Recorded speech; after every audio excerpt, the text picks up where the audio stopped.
আজকে মুন্ডত মানে সকাল সকাল মায়ের আশীর্বাদ কতটা এক্সাইটেড? ভীষণ এক্সাইটেড, ভীষণ ইমোশনাল। মায়ের জন্যই সবকিছু। মায়ের আশীর্বাদ ছাড়া আমরা কোনো কিছুই করতে পারি না। সেই মা আমাদেরকে একটা পথ দেখিয়েছেন, একটা সুন্দর ছবির অংশ করেছেন আমাদের সবাইকে। তাই মায়ের কাছে গিয়ে মাকে থ্যাংক ইউ বললাম এবং আশা করছি যে মায়ের আশীর্বাদে আর কয়েক মাস বাদেই আমরা প্রেক্ষাগৃহে এই ছবিটা দেখব এবং সুপার হিট হয়েছে। তোমায় আমরা কিভাবে পাচ্ছি? সেটা আমি এখন বলবো না। আমাকে বারণ করে দেওয়া হয়েছে ছবিতে আমার যে চরিত্র আছে সেটা নিয়ে বলতে। এবং আমি চাইও যে মানুষ হলে দেখুক, সেটা ট্রেলারে দেখুক। তবে প্রচন্ড ইন্টারেস্টিং চরিত্র, আমি এই ধরনের চরিত্র এর আগে করিনি। আমি খুবই এক্সাইটেড আর কি। রিয়াদির প্রথম কাজ, কতটা টিপস দিলে? হিয়া দি বলো না, মানে ও আমাদের কাছে একটা বাচ্চা। না, সো মানে তোমার কাছে, আমার কাছে না। সো দ্য থিং ইজ, আমি যেটুকু ওকে নোটিস করেছি, অবজার্ভ করেছি, ওর সাথে রিহার্সাল করেছি, আমি আমি আমি দেখলাম যে আমার অ্যাটলিস্ট তো মনে হলো না যে ও debutante. She is absolutely ready, প্রচন্ড খাটাখাটনি করছে, নাচের প্র্যাকটিস চলছে, রিহার্সাল চলছে, সবকিছু she is doing it very diligently. আমার তো দেখে মনে হলো না যে she is some sort of a debutante. আমি এরকম অনেক ডেবিউটেন্ট দেখেছি, হ্যাঁ, যারা একদম আনপ্রিপেয়ার্ড হয়ে আসে ছবিতে কাজ করতে। She is not one of them. এবং ঋত্বিকারও এটা বাংলা সিনেমা হ্যাঁ, সেই আপনার প্রথম কাজ। হ্যাঁ, হ্যাঁ। তো সেই জায়গা থেকে তোমার কি মনে হচ্ছে যে ঋত্বিকের সাথে কাজ করাটা তোমার কাছে কতটা এক্সাইটেড? খুবই ভালো লাগে আসলে, মানে ও তো খুব এক্সপিরিয়েন্সড এবং খুব ভালো একজন অ্যাক্টর।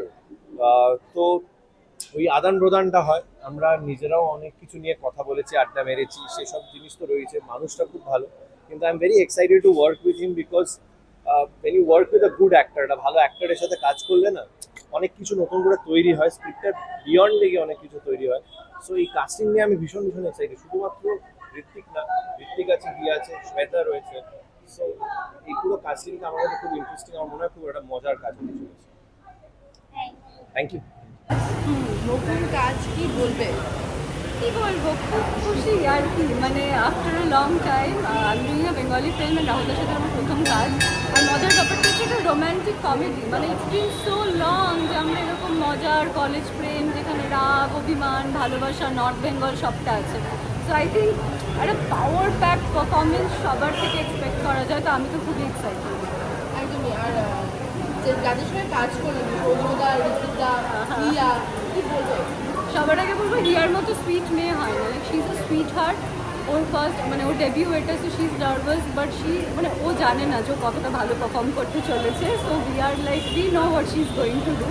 আর টিমটা তো খুবই ভালো, বিকজ আমি সৌম্যর সাথে আগে কাজ করেছি, আমি ঋত্বিকের সাথে রিসেন্টলি কাজ করেছি। So the bonding that we have is amazing. And এরকম একটা টিম যেখানে মানে sorry to say but young team is extremely fun শুটিংয়ের সময়, তো যেটা আমার মনে হয় যে আমরা ধীরে ধীরে উই আর গেটিং দেয়ার। তুমি যখন বললেই ফানের কথা, আমরা শুনছিলাম ফরাজদা আছে, তার মানে ও পাগল fan। দেখো, আমি জানি না আমার খরচের সাথে আদৌ শিখিয়ে নিয়ে করবে নাকি, but he is an actor, মানে অফকোর্স ইজ এ লেজেন্ড। তো আমি যদি একটা সিন ওনার সাথে শেয়ার করতে পারি এর মধ্যে, আমি তো খুবই খুশি হব।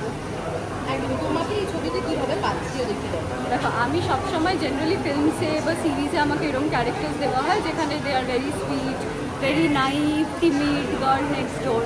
এখানেও মেঘলা আমার চরিত্রের নাম, she is extremely sweet and nice, but she is spicy as well. তো আমার ওই জোনটা খুব ভালো লাগে, যেখানে I finally get to play someone with little bit like ও দেখে নেবো, এরকম একটা ব্যাপার। আচ্ছা, সব সময় তোমাকে ছোট পর্দায় দেখা গেছে, এবার বড় পর্দায় কোথাও গিয়ে কি কিছু ডিফারেন্স মনে হচ্ছে নাকি না normal? This is my ideally third film in Bangla, তো ডিফারেন্স সবসময় থাকে। আমি বলবো জাস্ট বিকজ যে মিডিয়ামটা আলাদা বলে, মানে টিভির অ্যাক্টিং ফরম্যাট আলাদা, আমরা অন্যভাবে প্রসেস করি, OTT is much more engaging, but ছোটো ফোনে তো সেটা সেই জন্য। বড় পর্দার জন্য যেটা স্কিল ওয়াইজ ডিফারেন্স, বাকি এফার্ট ওয়াইজ আমি সবসময় বলি আমি যেটা করি সেটা একদমই মন দিয়ে করি। তো আমি টিভি যতটা মন দিয়ে করেছি, আমি এটাও অতটা মন দিয়ে করবো, আইডিয়ালি আরও বেটার হোক, এটাই আশা করবো। একদমই। আর তোমাকে কি আমরা আবার ছোট পর্দায় দেখতে পাবো? আমি রিসেন্টলি জয়েন করেছি কথা, so I have entered as a cameo track. তো ইটস এ শো যেটা 1.5 বছর ধরে চলছে, অ্যান্ড সবাই একটা ফ্যামিলির মতো already the bonding is there. তো ওরা আমাকে অলমোস্ট অ্যাডপ্ট করে নিয়েছে। তো আমি একটা ছোট্ট স্পেশাল ট্র্যাকে কিছু মাসের জন্য ঢুকেছি, so that's also extremely fun. আর লাস্টলি মন মানে না আসছে, নতুন ছবি, দর্শকদেরকে কি বলবে? বলবো দেখো, দেখতে এসো, হলে দেখতে যাবে, ভালো লাগবে। অনেকদিন পর একটা বাংলা সিনেমা, মানে সব সিনেমাই ভালো, বাট ওই যে রোম্যান্টিক কমেডি। অ্যান্ড আমি বলবো এই যে সবাই নিজেদের গার্লফ্রেন্ড, বয়ফ্রেন্ড, পোটেনশিয়াল গার্লফ্রেন্ড, আর আজকাল কি বলে Gen Z term, wait I am trying to learn, situationships, ওদেরকে নিয়েও চলে আসবে যাকেই হোক। তারপর দেখবে সিচুয়েশনশিপে ঢুকবে হলে, বেরোবে রিলেশনশিপ ফর্সে। মায়ের কাছে পুজো দিয়ে শুভ সূচনা, সেইটা নিয়ে সেটা নিয়ে বলবো তো দেখো, এরকম একটা জিনিস তো শুরুটা যদি এতটা ভালো হয় তাহলে বুঝতেই পারছো কাজটা কতটা ভালো হবে। সেই যে আজকে আমরা সকালবেলা থেকে মন্দিরে গেলাম, পুজো দিলাম, এখন আমাদের মুহূর্তের ভেন্যুটাও এত সুন্দর, এত গরম, এত কিছুর মধ্যেও আমরা এক্সট্রিমলি ঠান্ডা ভেতরে, because we are confident and we are happy. Thank you. Finally আজকে মন মানে নার একটা পোস্টার লঞ্চ হচ্ছে, তো কত এক্সাইটেড না নার্ভাস কি বলবো? আজকে মন মানে নার মুহূর্ত, সো খুবই এক্সাইটেড। 23 পল্লীতে আমার নিজের পাড়াতে মুহূর্ত করতে পারছি, blessed, thanks to god. And ব্যাস মানে খুবই আনন্দে আছি, মানে খুবই খুশি হয় যে কোনো পরিচালক যখন সে ফ্লোরে শুটিং করতে পারে। থ্যাঙ্কস টু এভরিওয়ান, সিনেমাটা মন দিয়ে বানাতে পারবো এইটুকুই আশা করছি। আর ব্যাস অপেক্ষায় থাকবে সবাই দর্শকেরা যে মন মানে না কেমন আমি এই উপহার দিতে প্রথম পারি। নতুন নায়িকা, মানে হিয়া অ্যাকচুয়ালি নতুন নায়িকা, তো কোথাও গিয়ে কি একটা টেনশন কাজ করে যে নতুন নায়িকা বলে? না না না, কোনো একদিন আমিও নতুন ছিলাম, কোনো একদিন প্রত্যেকটা সুপারস্টারই নতুন ছিল। সো নতুন প্রজন্মকে আনার জন্য ইন্ডাস্ট্রিতে, নতুন জেনারেশনের কাজ করার জন্য ইন্ডাস্ট্রিতে, এবং ইন্ডাস্ট্রিকে এগিয়ে নেওয়ার জন্যে, এগিয়ে নিয়ে যাওয়ার জন্য আমার মনে হয় এরকম নতুন ট্যালেন্ট বা নতুন ফেস ইজ রিকোয়ার্ড। অ্যান্ড সেই জায়গা থেকে হিয়া, ঋত্বিক, সৌম্য, শ্বেতা এদের কাস্ট করা। And now I am sure they will do a great job. এর আগে অলরেডি একবার মন মানে না কিন্তু রিলিজ করে গেছে, তো কোথাও কি দুটো গিয়ে দর্শক কি কোথাও একই মিল পাবে না? একেবারে না। মন মানে না মুম্বাদা একবার বানিয়েছিলেন, দেবদা, কোয়েল দিয়ে একবার বানিয়েছিলেন, তো দুটো ছবি প্রচণ্ড হিট, আমার প্রচণ্ড প্রিয়।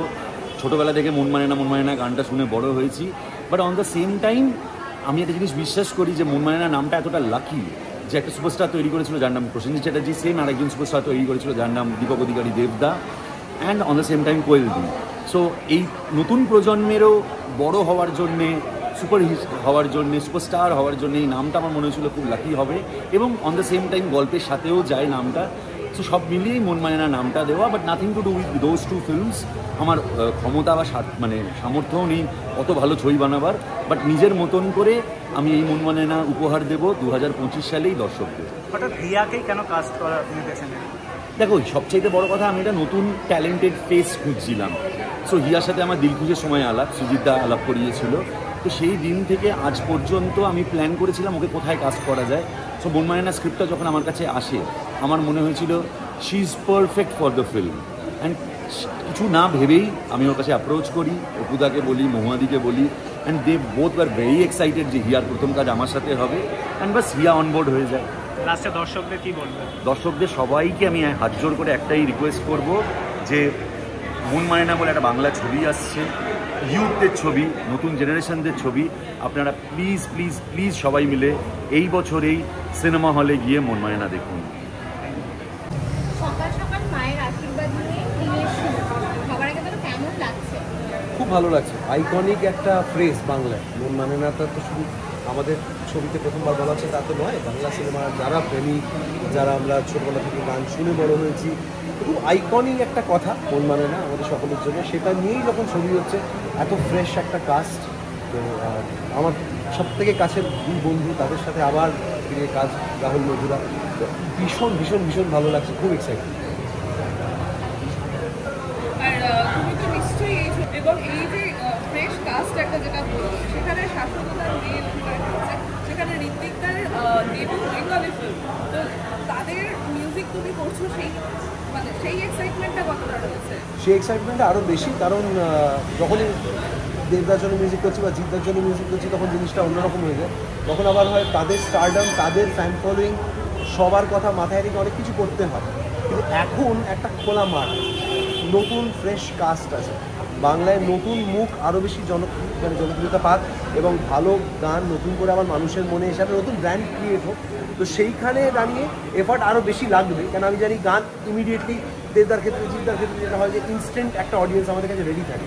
এখন পুরোটাই ফ্রেশ, কমপ্লিট ফ্রেশ, এবং যা বিল্ড করবো এই ছবি থেকে সেটা আমরাই বিল্ড করবো। So that's a huge challenge and also blessing আমি বলবো। এটা খুব দরকার, এই ফ্রেশনেসটা দরকার বাংলা ছবিতে। আচ্ছা, এর আগে মন মানে না গান কিন্তু প্রচুর দর্শক মানে হ্যাঁ লেজেন্ডারি জিৎ গাঙ্গুলি বানিয়েছেন। এইবারও কি একটা সেরকমই একটা গান আমরা পেতে চলেছি? দেখা যাক ছবি অনুযায়ী, ছবিতে যেরকম যেরকম প্রয়োজন সেরকম সেরকম গান তৈরি হচ্ছে এবং এই ছবির অলমোস্ট হাফ অ্যালবাম ডান হয়ে বলা যেতে পারে, আরও কাজ চলছে। সেরকম যদি সুযোগ হয়, আমি রাহুলকে বলেছি যেহেতু মানুষের একটা এক্সপেকটেশন থাকে, সেটা যদি হয় অবশ্যই আমরা চেষ্টা করব একটা ফাস্ট পেস নাম্বারও মন মানে না এই বিষয়টা নিয়ে যদি করা যেতে পারে। আবার রাইটসের অনেক ব্যাপার থাকে না, কেন আগের গানটা নিয়েই যে করব নাকি নতুন কিছু ক্রিয়েট করব সেটা অনেক ইকুয়েশনের ওপর ডিপেন্ড করছে। এবং যেটা শুনছিলাম যে এটা জেমস জির প্রেম কাহিনী নিয়ে একটা গল্প, একদম জেমস জির জন্য কি একটা আলাদা করে গানের কোথাও গিয়ে চাপ থাকে যে একটা অন্যরকম কিছু করতে হবে? মানে আমার মনে হয় না জেন জি খুব আলাদা কিছু, ওদের একটু ভাষাটা লিঙ্গটা সরি ওদের লিঙ্গটা একটু আলাদা, সেই ক্ষেত্রে দাঁড়িয়ে কয়েকটা জায়গায় সেই ছোঁয়া অবশ্যই রাখা যায়। বাট আমি শিওর রাহুল আমরা সবাই একটা কথা খুব বিশ্বাসী, গল্পগুলো কিন্তু ঘুরে ফিরে এক। প্রেমের কাহিনী সে হির রাঞ্ঝা, লেলা মজনু থেকে আরম্ভ করে আমাদের আইকনিক বাংলায় যত প্রেম কাহিনী আছে, গল্প সবার এক, খালি সবার জার্নিটা আলাদা। এবং এটারও একটা প্রেমের কাহিনী যেরকম হয় সেরকম কিন্তু জার্নিটা আলাদা। তো সেই ক্ষেত্রে গানের ক্ষেত্রে প্রচণ্ড ইউনিভার্সাল, যে গান সে আগেকার দিনের মানুষেরও যাতে ভালো লাগে, নতুন প্রজন্মেরও যাতে ভালো লাগে, সেগুলো মাথায় রেখেই গান করা হচ্ছে। কোথাও গিয়ে আমরা নস্টালজিয়াটাকেও ধরার চেষ্টা অবশ্যই করব, কারণ বাঙালি প্রেম নস্টালজিয়া ছাড়া আমরা ভাবতে পারি না, আগের এক্সপিরিয়েন্স ছাড়া আমরা নতুন কিছু ভাবতে পারি না। তবে এখন জেনজির কিছু কথা মাথায় রেখে অবশ্যই একটু লিঙ্গটাকে যদি তুলে ধরা যায় গানের মাধ্যমে, সেই চেষ্টা অবশ্যই আমরা করব। আমি তো ভীষণ এক্সাইটেড। আজকে সকালবেলা কালীঘাটে গিয়ে মন্দিরে পুজো দিলাম, সকাল সকাল উঠে আজকে আমার একদম ফার্স্ট মুহূর্ত, আর খুব ভালো লাগছে, ভীষণ এক্সাইটেড। আমি সবার সাথে কাজ করছি। ঋত্বিক ভৌমিক সৌম্য প্রথম কাজ না, শোভনার সাথে আমার আগে কাজ হয়েছে, আগে দেখাও হয়েছে।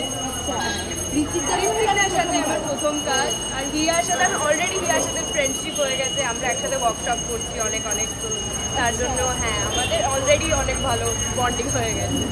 একদমই। তাহলে তো বন্ডিংটা যখন ভালো হয়েছে না, কাজ করতে আশা করছি খুবই মজা লাগে। ভীষণ মজা হবে, ভীষণ এক্সাইটেড কাজটার জন্য। আর বিফোর মানে স্ক্রিনের আগের জার্নিটাও ভীষণ এক্সাইটিং, মানে এই যে পুরো ওয়ার্কশপ রিহার্সাল এইসবগুলো মানে ভীষণ এক্সাইটিং, মানে মোর দ্যান মানে মুভিটা তো হয়েই যাবে, তার আগে যে জার্নিটা ওটাই সব থেকে বেশি মনে রাখার। মুভিয়া ছোট পর্দা থেকে একদম বড় পর্দায়, তো কিরকম লাগছে জার্নিটা? খুবই ভালো লাগছে, ভীষণ এক্সাইটেড, অনেক বড় স্টেপ নিতে চলেছি। আর এর আগেও একটা মুভি করেছিলাম সিঙ্গেল স্ক্রিনে, রুদ্রা বলে, এটা আমার নেক্সট মুভি মন মানে না, তো ভীষণ ভীষণ excited. Thanks to Rahul da, thanks to studio Blotting Paper. একদমই। আর জিজ্ঞেস তোমাকে কীভাবে পাচ্ছি ছবিতে? হ্যাঁ, তোমাকে কীভাবে ছবিতে পাচ্ছি? তো আমাকে একটা অন্যরকম লুকে আপনারা দেখতে পাবেন। আমার আসলে এজ কিন্তু 20 ইয়ার্স, ওকে আমি 20 ইয়ার্স ওল্ড, আর এখানে মানে আমার একদম যেটা এজ সেই এজেরই একটা মেয়েকে দেখা, এটা আমি রিভিল করে দিলাম। বাট হ্যাঁ, আমি এক্সাইটেড বিকজ এর আগে আমি যা যা চরিত্র করেছি সব আমার থেকে বয়সী বড়, মানে মুভিয়ার থেকে বয়সী, তাই আমি ভীষণ এক্সাইটেড। দর্শকদেরকে কী বলবে?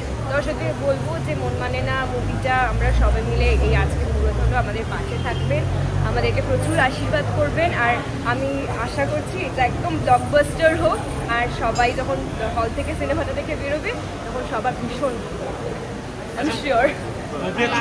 ছোট পর্দা থেকে যখন বড় পর্দায় আসা হয়, এবার প্রত্যেকেরই মনে একটা থাকে যে আমরা এত কম বয়সে একটা বড় পর্দায় চলে আসি, সেই এক্সাইটমেন্ট কতটা থাকে? ভীষণ এক্সাইটেড। আমি তো মানে অনেক দিন আগে থেকেই চেষ্টা করছিলাম, কিন্তু ওই সিরিয়াল করার সময় আর কি করা হয়ে ওঠেনি, বিকজ সিরিয়াল একটা ভীষণ লম্বা জার্নি। তারপরে এখন ফাইনালি সুযোগ পেয়ে ফাইনালি আমি একটা নতুন স্লিপ নিতে চলেছি, তাই ভীষণ এক্সাইটেড। আশা করি সবার খুব পছন্দ হবে। বাড়ির লোক আমাকে সবসময় সাপোর্ট করে, আমি যখন ছোটো ছিলাম, মানে আমি যখন 10-12 ইয়ার্সের ছিলাম তখন থেকেই আমাকে সবাই খুব সাপোর্ট করে, তখন থেকে আমি ইন্ডাস্ট্রিতে ফটোশ্যুট মডেলিং করি, ডান্স ফান করি, তো সবাই খুব সাপোর্টেড বাড়ি থেকে। Thank you.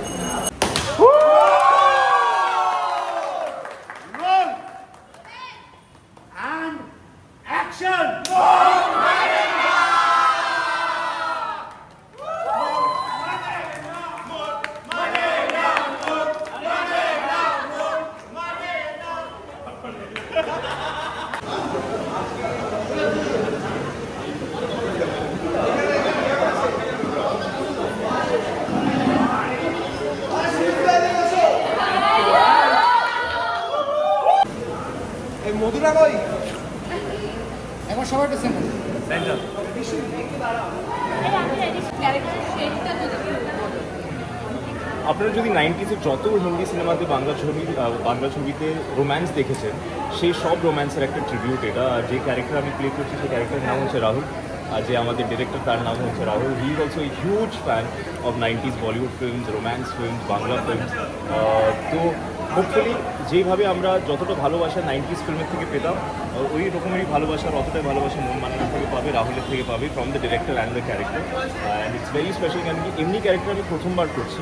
রোম্যান্স আগে করেছি কিন্তু এই রকমের রোম্যান্স প্রথমবার করছি। আর অনেক বাংলা পুরনো আর্টিস্টদের সঙ্গে মানে সিনিয়র আর্টিস্টদের সঙ্গে কাজ, সেটা কতটা এনজয় করলে? আমি রিয়েলাইজ করছি সিনিয়র আর্টিস্টের সাথে কাজ করা হচ্ছে সবচেয়ে এনজয়েবল জিনিস, কেন কি they come with absolutely no baggage, they have so much experience, they make everything easy and smooth flowing and fun on set. So I'm looking forward to already এতগুলো সিনিয়র অ্যাক্টরদের সাথে আমি কাজ করেছি, খাতিরে করেছি, এখন মন মানানোতে আরও অনেক সিনিয়র অ্যাক্টরদের সাথে আমি কাজ করছি। ফরাজদার সাথে কাজ করার জন্য আমি very excited. So let's see how it goes.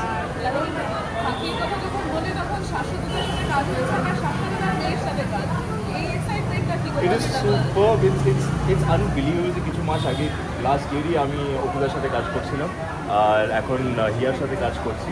And I realise that অপুদের একটা খুব ভালো কোয়ালিটি আছে, he is always smiling, he is always joking, he always makes the environment very fun, and Hiya really has that quality and she comes up with a smile every time I've met her. She is always smiling, always happy, and I'm sure that she'll also turn out to be one of the most fantastic artists of the industry. I hope so. ইচ্ছা তো আছে, এখন it depends on the producers. এবং তোমার তো বাংলা এটা debut, তো বাংলায় ডেবিউ এইখানে কি মনে হচ্ছে যে হিন্দি বা এর আগে যে কাজগুলো করেছো সেখান থেকে এটা একটু নার্ভাসের জায়গা? না, কেন কি বাড়ি এসে কেউ নার্ভাস হয় না, তো আমার মনে হচ্ছে যে আমি বাড়ি ফিরে এসেছি। তো আমি ফিলিং এক্সট্রিমলি কমফর্টেবল। আর ব্লটিং পেপারে সবাই Rahul da, Ayan, Aritra, everybody is made me very comfortable from the time I from Kolkata. তো I am really excited more than anything. আর তোমার ক্যারেক্টারটা নিয়ে যদি একটুখানি বলা যায়। বললাম তো আমার ক্যারেক্টারের নাম হচ্ছে রাহুল, আর ও he is a amalgamation of all the romantic characters of 90s। যত আপনারা শাহরুখ খানের ছবি, সালমান খানের ছবি, আমির খানের ছবি, বুম্বাদার ছবি, যত আপনারা রোম্যান্স দেখেছেন 90s-এ, it's a mixture of all of that, it's a tribute to that. তোমাকে যদি বলা হয় তোমার ফেভারিট রোমান্টিক হিরো কে, তুমি কার কথা বলছো? Shahrukh Khan, always always. আমরা দেখলাম মায়ের কাছে পুজো দিয়ে একটা ভিডিওটা হ্যাঁ, খুবই ভালো লাগলো। দু মায়ের সাথে দেখা হয়ে গেল। আগে আমরা কালী মন্দিরে গেলাম, কালীঘাটে, কালী মার আশীর্বাদ নিয়ে আসলাম। এখন তেজপল্লিতে আমি জীবনে প্রথমবার এসেছি, দুর্গা মায়ের আশীর্বাদ পেয়ে গেছি। তো আমি শিওর দুটো মায়ের আশীর্বাদের সাথে যখন আমরা শুরু করেছি তো সব ভালো